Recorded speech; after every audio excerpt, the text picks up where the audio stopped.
Amazing. Thank you so much, Cape Town in South Africa. That was incredible. Their set was incredible. And not only their set, outfits. Outfits, there was definitely Oh, huge my sequins. goodness. Didn't see leopard print though. Can we just take a moment? Yes, we've to had a observe small outfit my change. jacket. Looking lovely. I Yes, just felt a Savannah, bit, of I course, wasn't it's wearing needed. enough leopard print, so I needed more. Yeah, of course. But yeah, their game show looked really interesting. Yeah, I think, well, what the gist that we thought was sort of a bit like Killaball or something. Yeah. Where, or I sort of like equate like the card game Chase the Ace, where you're trying to get rid of what you don't want. Yeah. But it looked amazing. It looked intense. That's what it looked like.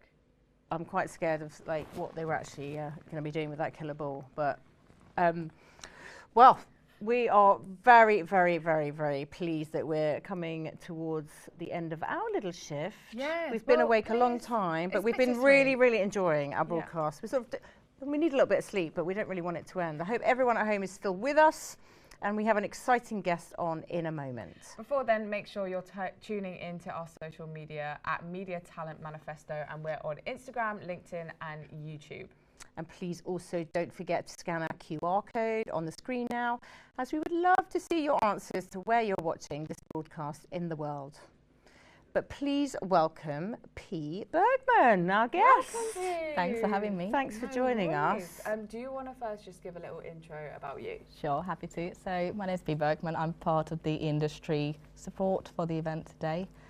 My background is more commercial in the broadcast side, so I work with a lot of broadcasters and a lot of businesses working with video globally, really helping to bring together what the future of broadcast looks like for those organisations. Amazing. So how did you get involved in this particular broadcast? Well, I think what we've all seen today, the broadcast industry is really quite tightly knit, and everyone seems to know everyone, or there's always someone who can pull in. So we had a good colleague of mine is very close with Carrie, and she actually ended up pulling him into the project first, and then he knew that I was someone who's quite passionate about making sure that we have all the talent and young, diverse talent represented in the industry. So he asked me to join, and I've been involved since, I want to say maybe April this year, so a while, running all the... Amazing. Long time. And am I right in thinking that this was not your career choice? You started maybe in a different career, and then from there we've just ended up doing what you're doing, or how's it gone? Tell me the story. So I actually went to university not knowing what I want to do. So I started studying business and management, thinking that that will give me the best ground to do whatever I figure out doing towards the end of my degree. Yeah. I then came to a point of having to have a placement year, as many of the university students do. And I thought I was going to be the most extraordinary marketeer for certain food brands or restaurant groups. Turns out that interview stage had 4 stages that took 3 months to complete. So as a backup, I applied for a broadcast sales role, thinking that I knew about broadcasting because A, I watch a lot of TV. Yeah, B, exactly the I same. thought I could be a colour grader one day. I can't. Went in, and turns out they had 2 rounds of interviews. After the interview, I got a call in the next morning saying, "Can you come in? We really like you." Amazing. I didn't know what to say on the phone, so I asked to get a half a day, just to go, is this what I want? Then decided I had 3 more stages with my dream job to go. I thought I can stand on my head for a year, I can do this for a year. Went in, it took me 2 weeks, and I was like, this is where I need to be. It's the people, everything, it's just incredibly Well, that's just so welcoming. good to know that, like you say, people get so pressured into making that decision when you're really young, straight out of university or college or school, whatever it might be, and you think that's it for life. And actually to be able to sort of pivot and know that that skill set you can transfer into other things Yeah. is pretty amazing. And I think for me, I mean, I did photography all my childhood. I didn't realise that could translate to media business or broadcasting. Turns out video compression is very similar to how photography is compressed. So actually that gave me a leg up in understanding how video works. Amazing. Did not know that, but you know, you'll end up finding these little pockets Little of things that are actually quite interesting and help That you. can segue your way into a job that you never thought you'd Exactly. be able to do. And why is taking part in this broadcast so important to you? I think it's really, broadcast industry is an industry that we all know from outset, but actually when you look at the people in the industry, everyone's welcoming, but we do need more diversity. I think it's an industry where we need young, bold, new ideas coming in, innovating. What does broadcasting look like in 10, 15 years?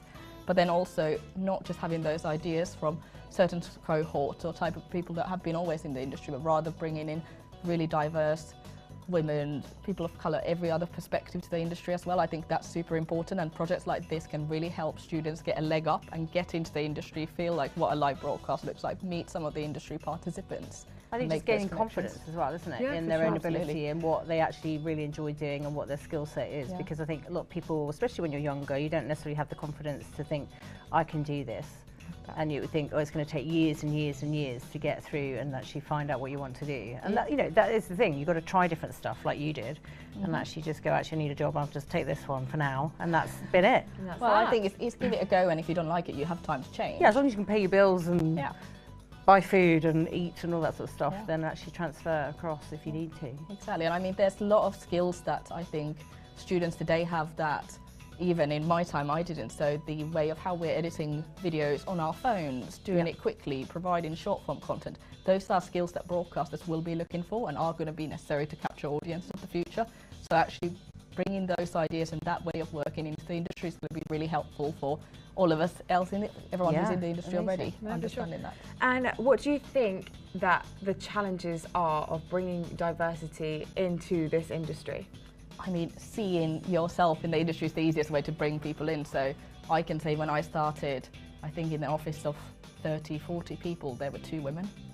Wow. I was the first person to do the job as a woman coming in. So I think you need people to feel welcome, which I think the industry is doing really well, but then actually it's going to be a stepping process of getting people that you can see yourself in the industry, come in, copy that. I think that's going to be really important. So the more we can do this and actually just show that everyone has the place in the industry is really important.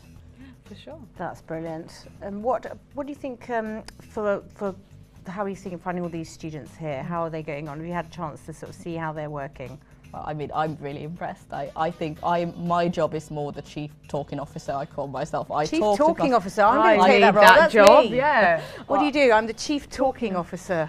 All I do is I talk to customers, I try to understand where the problems are, then find the smart people to bring to solve that problem, right? And I think looking at the room today, I feel like everyone knows exactly what they're doing. They all have their skill and place to be. I mean, this is a dream team to me. I think I can see all Dream of this. team. Well done. Yeah. Well done, dream team. Well, we personally are very thankful for our lovely dream team. Yes, been with they us. have Since been 1 working a.m. we have been working. Honestly, you guys have way been doing before that, we so couldn't do it well. without you guys. So thank you.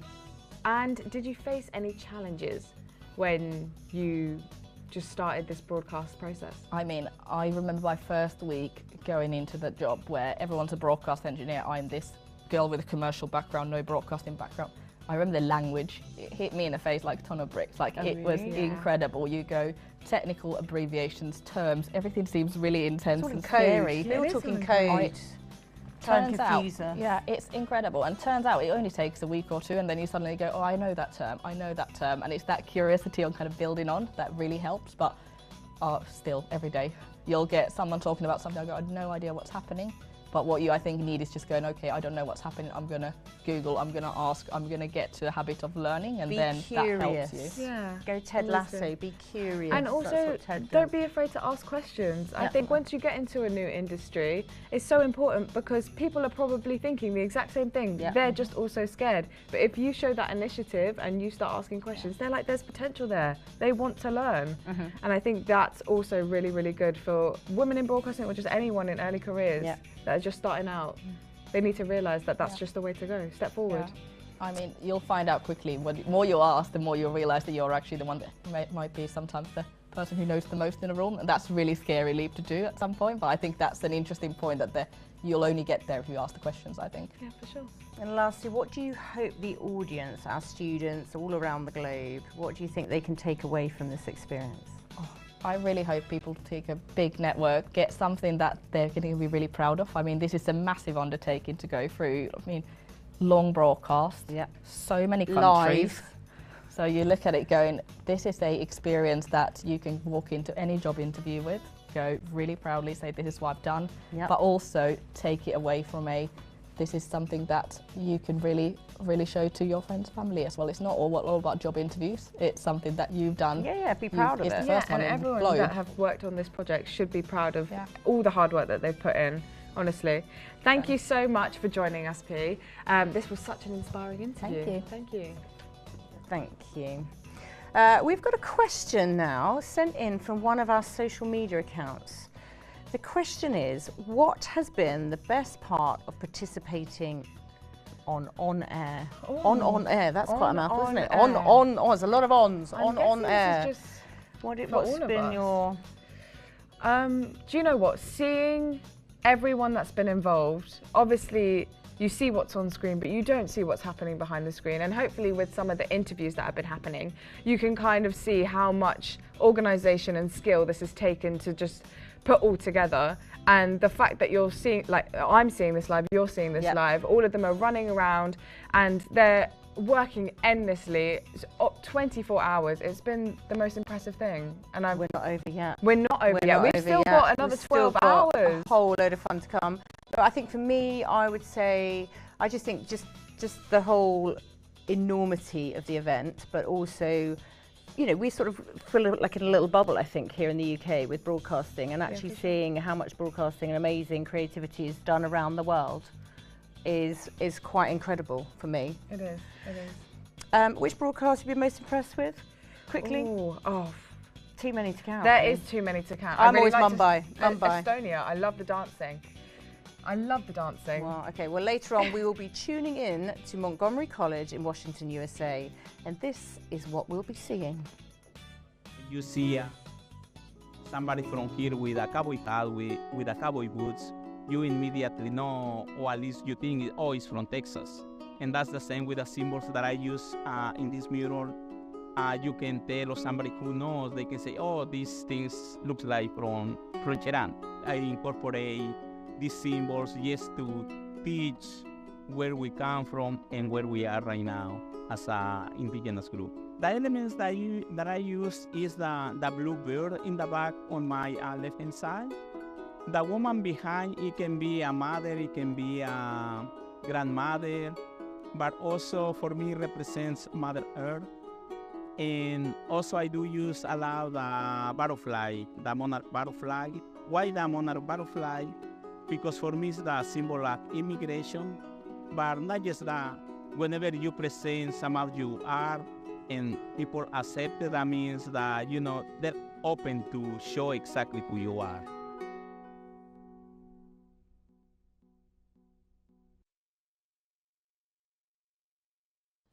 Tsimshian culture and wood carving have gone hand in hand for centuries. Totem poles, painted and carved screens, the animal and bird objects carved into masks. Says this is who owns this. This is the story of this family. If you look at the generations in my dance group, there's me, I'm 72. And my wife, then her children and her nephews and nieces make up the adults in our dance group. Then their children make up the little ones that are going to eventually take over. In our culture, family is everything. It's really good for my heart. Makes me want to live a long time.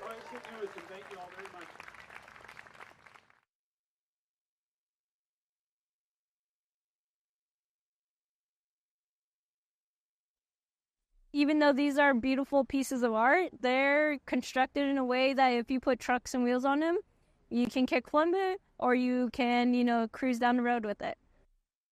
My name is Dior. I'm a multidisciplinary artist, a skateboard instructress, and a youth advocate. I've always been around woodworking, cedar wood flutes, cedar wood, so I really feel this connection to the tree's life. Before it became a skateboard, before it came a piece of lumber. Truly, when that wood's in front of me, it's alive still able to tell me how it wants to be used, how it wants to be decorated and adorned. I love doing commissions because it gives me kind of a look into other people's passions, their lives, their story, but they are trusting me to capture their vision and put it onto a skateboard, and I think that's pretty honorable, It's a skateboard, but it's a skateboard that I see a bit of my community and I see myself with, and I think that creates a lasting memory.